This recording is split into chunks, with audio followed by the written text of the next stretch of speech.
Now, verse 3 said, after he had suffered, he also presented himself alive to them by many convincing proofs, appearing to them over a period of 40 days. So before Jesus ascended, meaning before he went back to heaven, after he rose from the grave, he spent time with his closest followers, the disciples, for 40 days. Imagine how great of a Bible conference that would have been, Norm.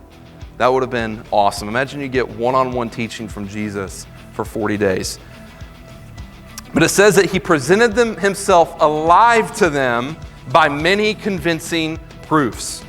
Jesus proved to them that he was indeed the same Jesus that had died on the cross. And he did things that fully convinced the disciples, his closest followers, that it really was him. So imagine if someone in here, right? Imagine if someone in here died for 3 days, they were buried, and then they just reappear. Right? Imagine like all the proof that we would have to prove that it was this same person that had just died. And this is why Luke is writing about this. In our minds, it's easy to say, yeah, Jesus rose from the dead after he rose from the dead and he was on the earth for 40 days. It's easy for us to say that because we have the Bible, we believe the Bible, but the disciples, they were actually living this right here. Like they had to be able to defend their claim that it was indeed the same Jesus that died on the cross. So Jesus did things like he appeared to several different people at different times to show them it was really him. He also ate and drank with them to show them it was really him. Jesus knew that the church loved a good old potluck.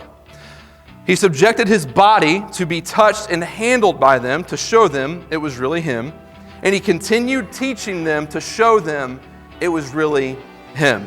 So the disciples knew by the end of the 40 days, without a shadow of a doubt, that this was indeed the same Jesus that had died on the cross and that he had risen from the grave. And to strengthen their faith, he fully convinced them with proof of his resurrection from the dead. And why is this important?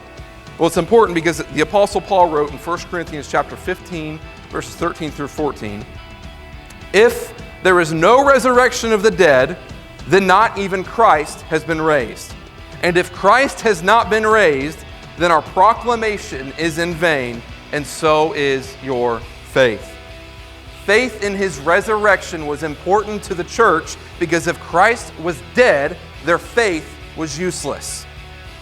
And now, because he is alive, the mission of Jesus can continue through the church because Jesus is really alive.